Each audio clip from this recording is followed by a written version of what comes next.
हमारी आज की टॉप स्टोरी है वो पाकिस्तान के बारे में है और पाकिस्तान की सियासी हालत के बारे में है, जिसमें मुसलसल हम कुछ दिनों से सुन रहे हैं कि डील की बातें हो रही हैं। और ये डील किसके दरमियान? पीटीआई के दरमियान या हुकूमत के दरमियान, पीटीआई के साथ दरमियान या इस्टेब्लिशमेंट के दरमियान। तो ये जो एक चेस बोर्ड पे मुसलसल एक बात जारी है कि पीटीआई सिर्फ इस्टेब्लिशमेंट से बात करना चाहती है, हुकूमत को वो कठपुतली समझती है, और क्या ये डील हो पाएगी या नहीं हो पाएगी, इस पर हमने अवाम की राय भी ली है। लेकिन अगर हम थोड़ा सा बैकग्राउंड में जाएं तो हमें अंदाज़ा होगा कि ये डील की बातें और ये मिक्स सिग्नल जो हैं खान साहब की तरफ से मुसलसल पिछले 2 साल से आ रहे हैं, और उनका जो भी मैसेज होता है, जो भी ट्वीट होता है, और जो भी उनके जो साथी हैं अंदर उनसे जेल से मिलके बाहर आते हैं, वो जिस तरह के पैगामात लेके आते हैं, उसमें मुखालफिन के लिए कोई अच्छा मैसेज नहीं होता। कन्फ्यूजन क्रिएट की जाती है और बड़ी समझदारी से क्रिएट की जा रही है। जैसा कि अगर आपको मैं याद करवाऊँ, 22 अगस्त 2022 को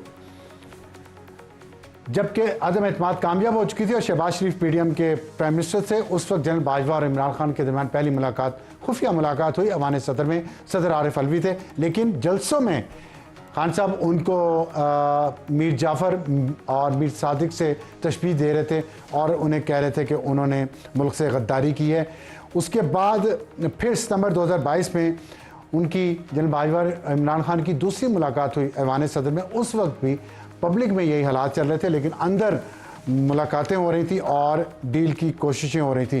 फिर 16 मार्च 2023 को और खान साहब ने कहा कि जमहूरियत के लिए किसी से भी बात करने के लिए तैयार हैं।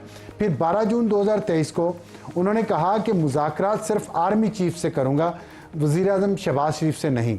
और ये उन्होंने मीडिया से बात की अदालत पेशी के मौका पर। फिर 27 अप्रैल 2024 इलेक्शंस के बाद इमरान खान ने पार्टी क़यादत को सियासी जमातों और इस्टेब्लिशमेंट के साथ मुज़ाकरात की इजाज़त दे दी। शिबली फराज ने यह तस्दीक की है। और फिर जो छठी जो कोशिश है वो 30 जुलाई यानी 2 दिन पहले उन्होंने कहा है कि वो फ़ौज से मुज़ाकरात के लिए तैयार हैं, फ़ौज अपना नुमाइंदा मुकर्रर करे। लेकिन जैसा मैंने आपको बताया कि डबल मैसेजिंग हो रही है। साथ ही उन्होंने एक ट्वीट भी किया है और उस ट्वीट में बहुत सारी मुतज़ाद बातें की हैं। उन्होंने जुल्फ़िकार अली भुट्टो की मिसाल दी है कि उसके पीछे जनरल ज़िया था, सकूतर ढाका के पीछे जनरल यहिया था। लेकिन परवेज़ मुशर्रफ का जिक्र गोल कर गए हैं, क्योंकि परवेज़ मुशर्रफ के रेफरेंडम में खान साहब खुद उनका साथ दे रहे थे। और फिर वो कह रहे हैं कि फ़र्द वाहिद इदारा नहीं होता, घर का कोई बच्चा बिगड़ जाए तो उस पर इस्लाह की गर्ज से तनकीद की जाती है और ये जमहूरियत का हुस्न है। फिर उन्होंने कुछ इल्ज़ामात लगाए हैं आईजी पे मोहसिन नकवी से, और फिर आखिर में उन्होंने कहा है कि हाँ, इस कठपुतली हुकूमत की बजाय असली फैसला साज फ़ौजी क़यादत के साथ मुज़ाकरात को तरजीह देते हैं। और हमने महमूद खान अचकज़ई को मुज़ाकरात का मैंडेट दिया है। फ़ौजी क़यादत अपना नुमाइंदा मुकर्रर करे तो हम मशरूत मुज़ाकरात के लिए तैयार हैं। तो क्या डील हो रही है, ये नहीं हो रही? सेनेटर हामिद खान साहब हमारे साथ मौजूद हैं, उनसे बात करेंगे। सीनियर रहनुमा है पाकिस्तान तहरीक इंसाफ के। खान साहब अस्सलाम वालेकुम। वालेकुम सलाम। बताइएगा, डील हो रही है कि नहीं हो रही? ये तो डील का तो कोई सवाल ही पैदा नहीं होता। डील कैसे कर सकती है फौज? सिर्फ फौज का काम ये है कि वो सियासी मामलात में मुदाखलत ना करे और न्यूट्रल हो जाए और मामलात को सियासी तौर पे और आईनी तौर पे हल होने दिया जाए। लेकिन खान साहब तो कह रहे हैं, बात है तो फिर खान साहब कोई नहीं कह रहे कि हम कोई फौज के कंधे पे चढ़कर कुर्बानी करना चाहते हैं, ऐसी कोई बात नहीं। ये नहीं कहा, उन्होंने कहा कि मुज़ाकरत करेंगे। अचकज़ई को नामजद किया है और उन्होंने कहा हम तो सिर्फ फौज से मुज़ाकरत करेंगे। तो फौज से क्या मुज़ाकरत करेंगे? मुज़ाकरत ये कहें कि आप आईनी हदूद में रहें, आईनी हदूद को तजाविज़ ना करें। जो इस वक्त आईनी हदूद को इस एस्टेब्लिशमेंट ने तजाविज़ किया है, जो 8 फरवरी की रात को हुआ है, और जिस तरह से इलेक्शन के रिजल्ट तब्दील किए गए हैं और अब अगेन इंटरफेरेंस जो हो रही है, मिसाल के तौर पर सुप्रीम कोर्ट का फैसला आ गया है और उस पर इम्प्लीमेंटेशन नहीं होने दी जा रही, और उसके लिए एक कानून बनाने की कोशिश हो रही है सुप्रीम कोर्ट के फैसले को जो है उस अमल दरामद ना होने के लिए। और इसी तरह से जिस तरह से एक जाली हुकूमत बनाई गई है और जिसके पास मैंडेट नहीं है, इन सारी चीजों को सामने रखते हुए हम सिर्फ ये चाहते हैं कि भाई जो आइन कहता है उसके मुताबिक चले। तो जो आइन अब हम ये कहता है कि आर्मी चीफ से सिर्फ मुज़ाकरात किए जाएं और अच्छे साहब नुमाइंदा हैं।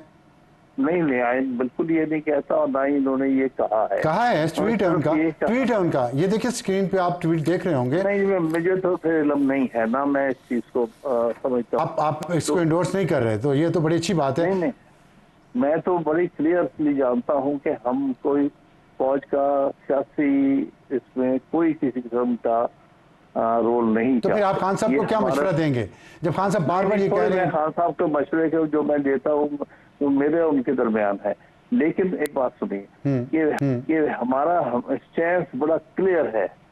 ये खास तौर पे अप्रैल 2022 के बाद कि हम समझते हैं कि फौज का कोई सियासी किरदार नहीं होना चाहिए और सिर्फ जमहूरियत को आइन के मुताबिक चलने दें।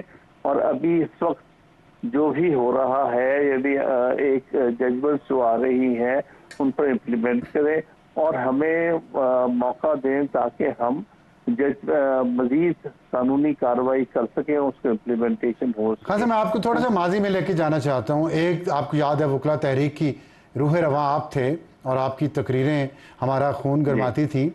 उस वक्त भी आपको याद है कि जब सियासी जमातें इकट्ठी हुई तभी जजेस को बहाल करवाया जा सका और उस वक्त एक मिलिट्री डिक्टेटर की हुकूमत थी।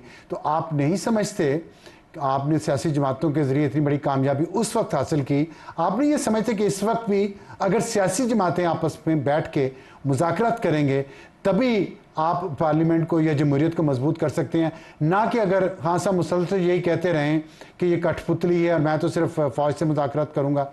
तो कौन सी बात आपके ख्याल में ज़्यादा फ्रूटफुल साबित हो सकती है उस मकसद के लिए जिसका आप जिक्र कर रहे हैं? देखिए, उन हालात में आज में बहुत फर्क है। पहली बात तो आपको ये अर्ज करूं कि उस जमाने में जितनी भी सियासी जमातें थी जो हमारे साथ थी, स्वाय एक PMLQ जो कि उस मुशर्रफ के दौर में बनाई गई थी, बाकी सारी जो है वो जमहूरियत की बहाली चाहती थी। इसलिए उन्होंने वकला तहरीक का साथ दिया क्योंकि आइन की बहाली हम सबका मकसद था।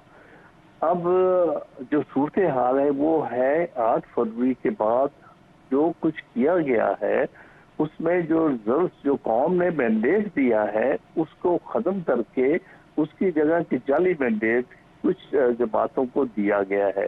यानी उस रात जो जीते हुए थे उनको हराया गया और जो हारे हुए हैं उनको जिताया गया था।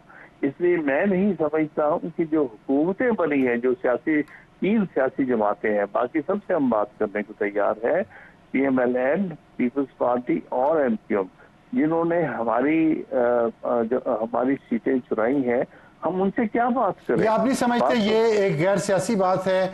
क्योंकि यही इल्ज़ाम तो 2018 पे PTI पे भी था, लेकिन फिर भी PTI से दूसरी सियासी जमातों ने मुज़ाकरात की पेशकश भी की और किए भी। तो ये एक गैर सियासी रवैया नहीं, गैर सियासी नहीं, बहुत सियासी है। समझे आप, फर्क है। उस इलेक्शन को सबने कबूल कर लिया था, बेशक वो इल्जाम लगाते रहे और ना सिर्फ कबूल तो आपने भी किया है। KP में हुकूमत है या लीडर ऑफ द ऑपोजिशन है, ट्राइब्यूनल्स में आप गए हुए हैं, सुप्रीम कोर्ट ने आपको सीटें दिलवा दी हैं, तो अभी भी आप निजाम का हिस्सा हैं, तो फिर कैसे कह रहे हैं कि कबूल नहीं किया? नहीं, देखिए, कबूल कहाँ नहीं किया, ये बात समझिए ना। KP में तो इतनी धांधली हुई है लेकिन पंजाब में तो टोटली रिजल्ट बदल दिए गए हैं और कराची में रिजल्ट बदले गए हैं। अब बात यह है कि हम कब कह रहे हैं कि आप फिलहाल हट जाए, हम सिर्फ ये कह रहे हैं कि अभी एक मामला रिजर्व सीट का है, उस पर अमल दरामद करें। ठीक है। अगली बात हम ये कह रहे हैं कि जो ट्राइब्यूनल्स हैं वो काम करने दिया जाए। इन्होंने लेजिस्लेशन करके काम रोका है ट्राइब्यूनल्स का पंजाब में। ठीक है। तो अच्छा, इसलिए हम तो कोई चीज आइन से बाहर जाना ही नहीं चाहते। खान साहब, ये बात थी कि आप आइन से बाहर नहीं जाना चाहते। आपने कहा कि डील भी नहीं हो रही और मुज़ाकरात खान साहब ने कहा सिर्फ फौज से होंगे। हमने उस पर लोगों की कुछ राय ली, आप ज़रा सुनिएगा, उसके बाद मैं आपसे सिर्फ एक सवाल करूंगा, फिर इसके बाद इजाज़त चाहेंगे। ये सुनिएगा लोग क्या कहते हैं डील के बारे में। क्या लगता है कि खान साहब जेल के अंदर डील कर लेंगे? ऐसी कोई बात नहीं है।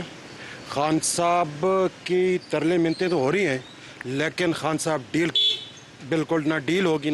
खान साहब कोशिश तो कर रहे हैं कि डील हो जाए, लेकिन हालात और वाक़यात इस तरह है कि डील की इस वक्त गुंजाइश नहीं है। मुझे नहीं लगता कि खान साहब डील करेंगे। मुझे ऐसा यकीन तो नहीं है कि वो सरेंडर कर जाएं या कर लें, लेकिन हो भी सकता है। हाँ, डील करनी चाहिए, लेकिन ये पीपल पार्टी और नून लीग के साथ नहीं करनी चाहिए। उनको तो अंजाम तक ना पहुँचे, खुद अडयाला जेल पहुँच के, और मैं किसी से डील नहीं करूँगा, ना डील करूँगा ना किसी को डील दूंगा। इनको अपनी हार नज़र आ रहे तो इसीलिए आवाज़ दे रहे लोगों के कि इमरान खान डील कर रहे। मुश्किल है, इमरान खान कभी डील नहीं करेगा। वाज़े तौर पर इसके इम्कानात हैं कि खान साहब डील करेंगे। मुझे तो नहीं लगता खान साहब डील करेंगे, क्योंकि अगर डील करनी होती तो इतना टाइम जेल में नहीं रहते। जो स्टैंड उन्होंने लिया हुआ है, जो हम उनको पसंद करी, वो तो इसी बात पे पसंद करी कि उन्होंने एक स्टैंड लिया हुआ है। अगर मुज़ाकरात हो जाते हैं और वो उनकी बात मान लेते हैं, फिर तो अवाम पीछे हट जाएगी उनसे। अवाम इसी बात पे उनके साथ खड़ी है। खान साहब, आपने सुना 9 लोगों ने बात की है, 5 ने कहा कि डील नहीं करेगा खान, 3 ने कहा करेगा और 2 ने मिला जुला जवाब दिया। अब आप क्या कहते हैं इस पे? मैं कहता हूं जो 5 ने कहा है यही राय है लोगों की। और आप याद रखें, इमरान खान साहब अगर डील कर लेंगे ना तो फिर उनकी पॉपुलैरिटी ये नहीं रहेगी। जो आखिरी किसी ने बात की है, बिल्कुल सही बात की है। लोग इमरान खान के साथ या पीटीआई के साथ इसलिए है कि पीटीआई ने इस वक्त एक आइन के ऊपर और जो हुर्रियत के ऊपर एक स्टैंड लिया है।